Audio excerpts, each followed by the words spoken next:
बिस्मिल्लाहिर्रहमानिर्रहीम, अस्सलाम वालेकुम व्यूअर। माइक्रोसॉफ्ट ऑफिस ट्यूटोरियल इन उर्दू लैंग्वेज के लेसन नंबर 12 के साथ हाजिर खिदमत हूँ।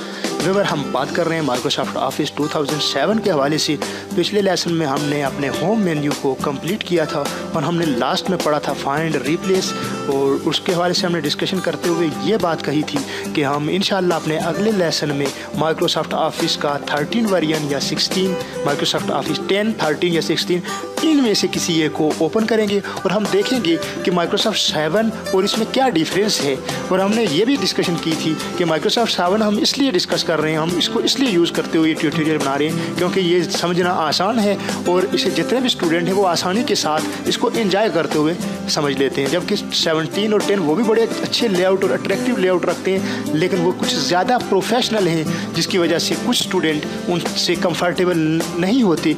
इस वजह से हम माइक्रोसॉफ्ट 7 को ले रहे हैं। फीचर के एतबार से 7, Microsoft 7, Microsoft office 10, Microsoft office 13 और 16 कुछ ज़्यादा डिफरेंस नहीं है। इसमें इक्का दुक्का चीज़ें मुख्तलिफ हो सकती हैं और इतना ज़्यादा डिफरेंस उसमें नहीं है। हम अपनी इस बात को आगे बढ़ाते हुए हम चलते हैं माइक्रोसॉफ्ट ऑफिस 13 पर आज और इस पर क्लिक करते हैं। बिल्कुल व्यू आप इसका देख लीजिए। बिल्कुल आप जब भी नई न्यू डॉक्यूमेंट खोलेंगे तो यहाँ से कंट्रोल इन करेंगे। इसको ओपन करने के बाद डबल क्लिक करने के बाद इसकी शॉर्टकट पर तो यहाँ से ब्लैक डॉक्यूमेंट आप जब क्लिक करेंगे तो आपके लिए ब्लैक डॉक्यूमेंट आपकी स्क्रीन पर आपको नज़र आ रहा होगा। उस तरह का लेआउट आपको कलर्ड नज़र नहीं आ रहा होगा, तो इसीलिए मैंने माइक्रोसॉफ्ट ऑफिस 7 चुना था ताकि वो आसानी के साथ, क्योंकि हमारे कुछ स्टूडेंट ऐसे भी होते हैं जो आई थिंक इंटर लेवल के होते हैं या मैट्रिक लेवल के होते हैं, तो वो उन ऐसी ग्राफिकल चीज़ों को ज़्यादा पसंद करते हैं, तो इसलिए मैंने वो चुना था। व्यूअर, अगर हम देखते हैं तो बिल्कुल सेम वही चीज़ें इसमें हैं। सबसे पहले आप देख सकते हैं ऊपर टाइटल बार है, उसके नीचे मेन्यू बार है, उसके नीचे जो आ रही है प्रॉपर्टी बार है, रोबिन है, फिर क्लिपबोर्ड है, फॉन्ट है जो हम पढ़ चुके हैं, वहाँ पैराग्राफ है, स्टाइल है और एडिटिंग है। ये सारी की सारी चीज़ें हम वहाँ पढ़ चुके हैं, कोई चीज़ मुख्तलिफ नहीं है। हाँ, एक चीज़ के बारे में मैंने शायद समझा था कि शायद ये इसमें एक्स्ट्रा होगी और वो थी गो टू, तो यकीनन गो टू यहाँ एक्स्ट्रा है। अमूमन ज़्यादातर उसमें भी होता है, लेकिन वहाँ शायद हाइड था इसलिए मुझे नज़र नहीं आया कि गो टू यहाँ भी है। इसको हम समझेंगे कि ये गो टू क्या है।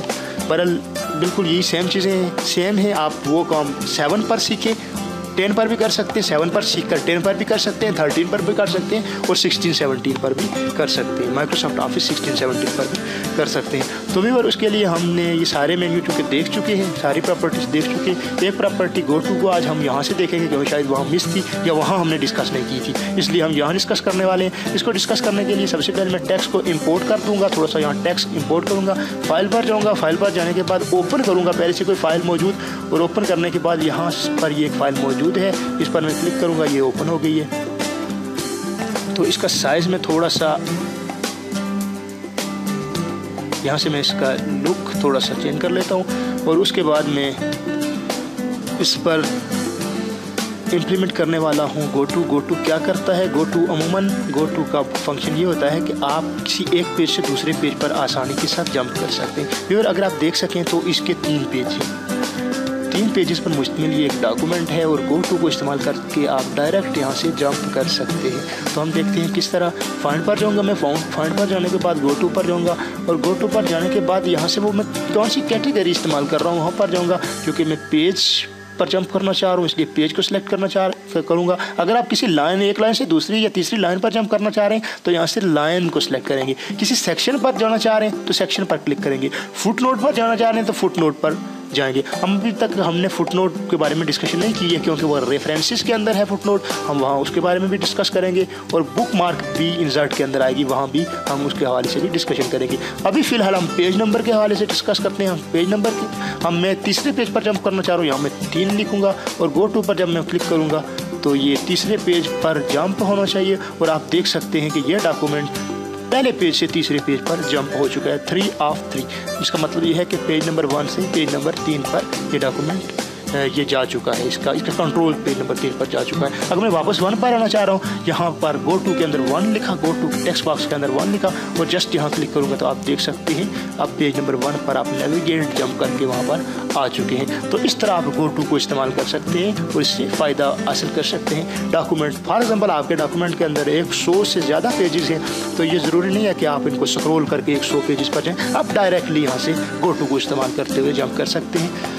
तो व्यूअर इस तरह हमने आज माइक्रोसॉफ्ट ऑफिस के 13 माइक्रोसॉफ्ट ऑफिस 13 को इस्तेमाल किया और देखा कि बिल्कुल वही चीज़ें हैं इसमें, इसलिए हम 7 पर काम कर रहे हैं और 7 पर हम इंशाल्लाह कोशिश करते रहेंगे कि 7 से वक्तन फ़क्तन वो चीज़ें जो हमें वहाँ कन्फ्यूज़ करेंगी, या कुछ यूज़र कन्फ्यूज़ हो जाते हैं कि हम माइक्रोसॉफ्ट ऑफिस 7 पढ़ रहे हैं हालांकि आज का वर्जन तो माइक्रोसॉफ्ट ऑफिस 16 है। तो याद रखिए कि माइक्रोसॉफ्ट के सारे जितने ऑफिस हैं, ऑफिस के ये जितने सॉफ्टवेयर हैं, ये सारे एक दूसरे से बहुत ज़्यादा मुमासलत रखते हैं। अगर आप 7 को अच्छे तरीके से सीख जाएं तो आप बड़ी आसानी के साथ माइक्रोसॉफ्ट ऑफिस 10, माइक्रोसॉफ्ट ऑफिस 13, 16 और 17 पर काम कर सकते हैं। इसलिए इस मामले में कन्फ्यूज़ होने की बिल्कुल ज़रूरत नहीं है। व्यूअर आज हमने अपना कंप्लीट कर लिया, होम मेन्यू पूरे का पूरा हमने कंप्लीट कर लिया। सबसे ज़्यादा वर्ड डॉक्यूमेंट प्रिपरेशन के दौरान जो मेन्यू इस्तेमाल होता है वो होम मेन्यू होता है। इसके आगे हम डिस्कस करेंगे इंसर्ट मेन्यू, और इंसर्ट मेन्यू में कोशिश करूँगा कि इंसर्ट मेन्यू में माइक्रोसॉफ्ट ऑफिस 13 पर से ही करूं। वजह यह है क्योंकि अब आप थोड़ा सा आप इस चीज़ को समझ गए होंगे कि कुछ ज़्यादा डिफरेंस नहीं है इसमें, तो इसलिए हम इंशाल्लाह मैं कोशिश करूंगा कि जितने भी माइक्रोसॉफ्ट के वर्जन हैं वो थोड़े कुछ अरसे के बाद मैं उनको चेंज करता रहूँ। 13 को इस्तेमाल करने के बाद मैं इंशाल्लाह 16 पर भी आऊँगा और आपको बताऊँगा कि इनमें कुछ ज़्यादा डिफरेंस नहीं है, कुछ फ़र्क नहीं है। तो इसलिए व्यूअर्स किसी भी तरह का आपका कोई क्वेश्चन है, अगर कुछ सजेशन देना चाह रहे हैं, आप कोई अपनी राय देना चाह रहे हैं, तो आप बिल्कुल वो राय हमें दे सकते हैं। हम इंशाल्लाह आपकी राय पर अमल करेंगे और आपके क्वेश्चन का भी जवाब देंगे। आप किस तरह क्वेश्चन पूछ सकते हैं, हम www.facebook.com/jkacademy.net पर जाकर वहाँ से आप कमेंट बॉक्स के अंदर अपना क्वेश्चन छोड़ सकते हैं। उसके अलावा हमारी वेबसाइट www.jkacademy.net पर विजिट कर सकते हैं और पर्सनली भी आप क्वेश्चन पूछ सकते हैं। तो व्यूअर इस तरह आज का सबक यहाँ इख्तिताम को पहुँचा। अगले सबक तक के लिए मुझे इजाज़त दीजिए। दुआ में याद रखिएगा, अपना बहुत सारा ख्याल रखिएगा। अल्लाह हाफिज़।